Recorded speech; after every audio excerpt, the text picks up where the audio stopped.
It was supposed to be a policy hearing. Facts, figures, careful language. Then Senator Kennedy asked his question. Kamala Harris didn't answer.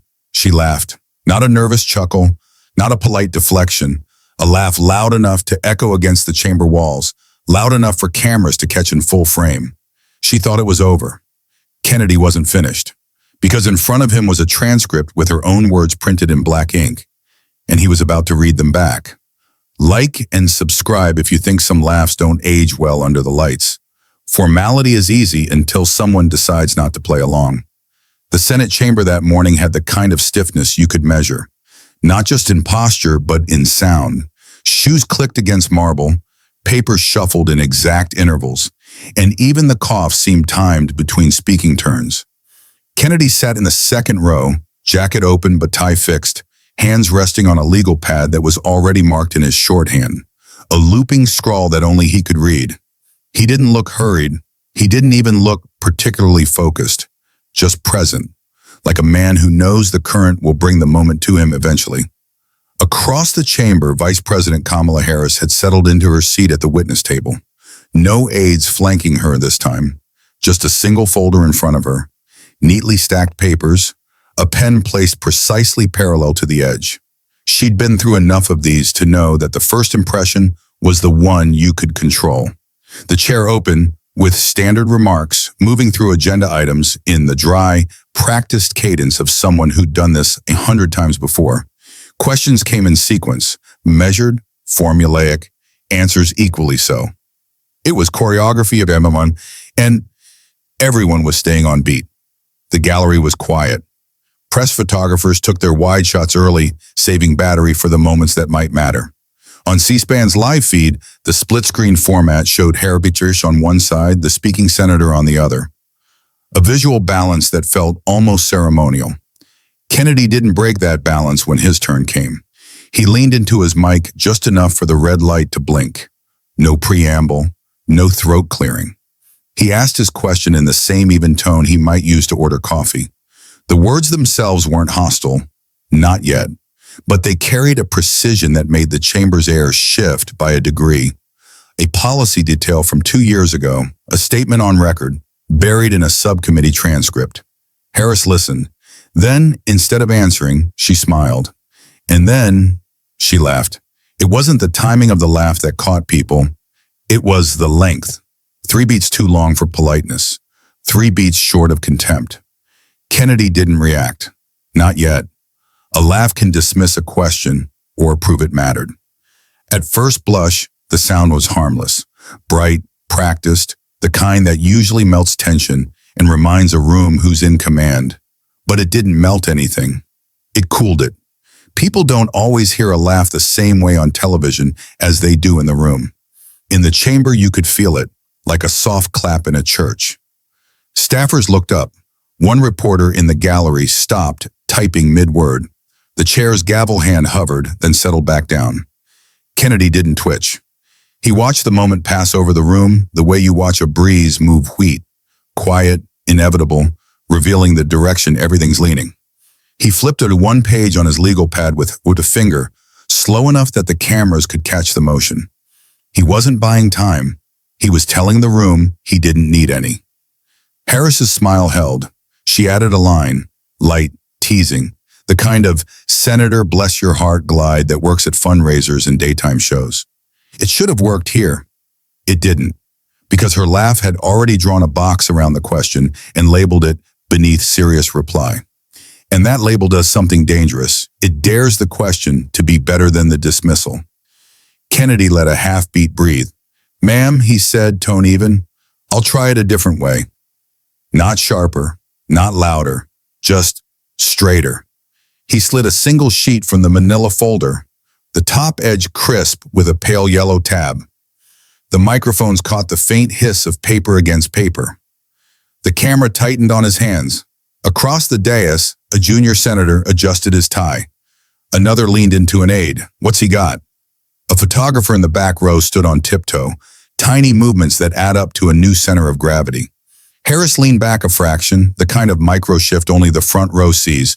Chin high, eyes bright, smile still set. She'd been in rooms like this before. Smile, broaden, reframe. It's a reliable sequence until the other person refuses to play their part. Kennedy didn't reframe. He anchored. On April 23rd, he began, eyes on the page. You said, he stopped himself. Let me be fair, I'll read the whole sentence. That line nudged the room forward a foot. The whole sentence is capital speak for no cherry pick, no carve out. It's a promise and a warning. Harris tried again. Light humor, a wafer-thin joke about context. The laugh returned, smaller now, like an echo of the first one. It floated, then fell, because the cameras were no longer on her voice. They were on her eyes. Kennedy held the sheet at chest level, not high enough to grandstand, not low enough to hide. He didn't clear his throat. He didn't sell the moment. He just made space for it. Senator, with respect, Harris said, shifting to a firmer register. We are here to discuss policy, not internet. Yes, ma'am, he said, gently stepping on the end of the sentence, which is why I brought your policy words. The gallery murmured, small, immediate, cut off by the chair's look. Harris's pencil tapped once against her folder, the tiniest percussion section in a room that had stopped breathing. Kennedy glanced up only long enough to confirm she was watching him read. Then, as if he were entering evidence for a jury, he continued. Not theatrical, not accusatory, just verbatim. He let the syllables do the work ink intended them to do. That's when the laugh finally landed, not as charm, but as contrast. A soft sound trailing a hard quote, a warm glove over a cold doorknob. Harris's smile narrowed into professionalism. She reached for context. She reached for evolving views. She reached for that was a different moment. All true, perhaps, all familiar. But none of those phrases erase ink. Kennedy didn't push back on the explanations. He didn't need to. He turned the page and set the next tab forward with his thumb, an unhurried signal that whatever came next wouldn't be an argument. It would be another line she had already written. The chair shifted in his seat. In the back row, an aide mouthed, "He's got more." The room understood what Harris now did. The laugh had started a contest she didn't intend to enter, between posture and print. And the rules of that contest are cruel. Posture ends when the camera cuts. Print survives the edit.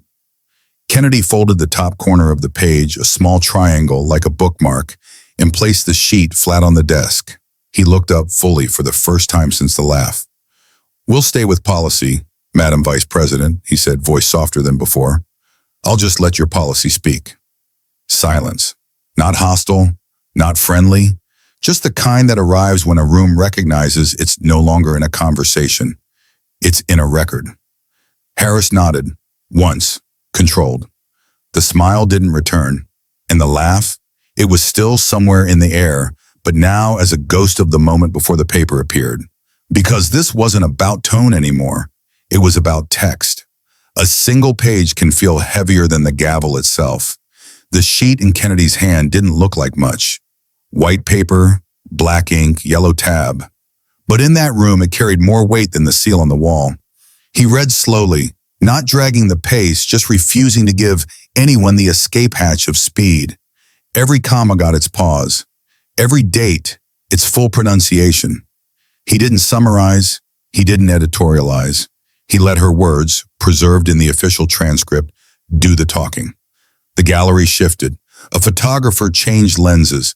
Someone in the press row scribbled a note in block capitals. Direct quote, no interpretation. Harris leaned forward now, hands clasped on the table, eyes steady on Kennedy. It was the posture of someone ready to engage, but not yet sure on which front. When he finished the first paragraph, Kennedy slid the page across the desk as if offering it back for her review. It stopped halfway. He didn't push it the rest of the way. I think, he said, it's only fair you have the floor to explain. The chair glanced between them, measuring how much rope to give. It wasn't every day a vice president was asked to defend her own archived remarks in front of a room that knew every word was being live-streamed. Harris began with context. The setting in which she had made the statement, the pressures, the constraints. Her voice was steady, but the tempo was half a notch faster than before. Kennedy didn't interrupt. He took a sip of water, placed the glass back exactly where it had been, and waited until she stopped speaking. Appreciate that, he said. But if you believed it then and the policy's different now, was the policy wrong then, or is it wrong now? That was the pivot. The gallery stilled again, pens hovering over notepads, fingers frozen over keyboards. Harris inhaled, glanced down at her folder, and for the first time reached for the pen she had so carefully placed before her. She didn't write, she underlined something. It was a tell. Senator, policy evolves with the facts. Yes, ma'am, Kennedy said, but facts don't change their birthday. The sound from the gallery wasn't quite a murmur, more like a collective exhale, the kind that comes when a line lands in exactly the place it was aimed. Harris leaned back again, but this time the smile was gone completely. The formal posture was still there, but the warmth had left the room. Kennedy placed the page back in the folder, closed it gently, and looked to the chair. No further questions at the moment. But the "at the moment" hung there, a quiet warning that the folder had more tabs and the clock was far from done ticking. A counterpunch only works if it lands before the bell. The chair, sensing the tension needed a controlled release, nodded to Harris for a rebuttal. She didn't waste the chance. Her tone shifted to the clipped precision she used in debates. Facts stacked on top of values, values wrapped in a personal narrative. She spoke of her record as Attorney General, the crime bills she'd supported, the reforms she claimed had shifted the justice system toward fairness. At first, the delivery was textbook, bullet points hitting in steady rhythm, eyes moving deliberately between committee members. The kind of performance that makes headlines for commanding the room. But Kennedy wasn't the headline audience. He was the obstacle. She pivoted mid-answer, addressing him directly for the first time. Senator Kennedy, you have taken some of my past statements out of the moment they were meant for. If you want to talk about the full record, I'm ready for that conversation. It was meant to flip the frame, to make him the one on defense. On cable news, it might have worked. In this room, the dynamics were different. Kennedy didn't even lean toward the mic. He just turned his head slightly, enough to meet her gaze without breaking his stillness. That pause, longer than comfort allows, took the air out of her challenge. Madam Vice President, he said at last, I only asked about the sentence you already wrote. That was the problem for her. Every counter she had required him to play along, to step into a broader debate where she could maneuver. But he kept the rings small, one sentence wide. Harris tried again, bringing up a bipartisan bill they'd both voted on years earlier. It was meant to show common ground, a reminder to viewers that she wasn't here as an adversary. But Kennedy simply nodded the faintest acknowledgement, then steered the moment back to her earlier statement. We agree on some things, ma'am, he said. This just isn't one of them. The chair cleared his throat, ready to call the next senator in line, but the energy in the room was still on the last exchange. Aides typed quickly, journalists tapped headlines into drafts. Harris laughs, Kennedy quotes her back, was already being tested. Kamala sat back in her chair, eyes forward now, expression neutral. It wasn't a retreat, but it wasn't the offensive she'd intended either. Kennedy, without looking back, placed his pen across the folder, a quiet, done-for-now signal that seasoned staffers recognized instantly. The counterpunch had been thrown, but it had never connected. Sometimes the biggest change in a hearing happens behind the cameras. At first glance, the gallery still looked orderly. Press row tapping away, staffers flipping binders, spectators politely still. But if you knew what to look for, the shift was obvious. Phones were out, not for casual note-taking, for timestamps. Reporters leaned into each other, trading quiet remarks while keeping their eyes forward. A senior correspondent for one of the big three networks lowered her voice to her producer. Clip it from the laugh, run it raw. 2 seats over, a digital news outlet's political editor was already drafting a headline in all caps. He'd seen this play out before. A laugh, a comeback, a quote too clean not to go viral. Down on the floor, Kennedy didn't seem to notice. He was jotting a few more lines in his looping shorthand, never once looking toward the gallery. Harris, however, could feel the room's attention tilting away from her answers and toward the exchange they just had. The rest of her testimony, no matter how solid, would be filtered through those first few minutes with him. A young aide for a rival senator slipped out the side door, phone pressed to his ear. In the back hallway, he'd already be relaying the moment to the comms team. timing the release of their own statement to ride whatever wave this created. Even the chair seemed more conscious of the optics now, adjusting his phrasing between questions, keeping transitions tighter, glancing at the clock as if the cameras themselves were counting.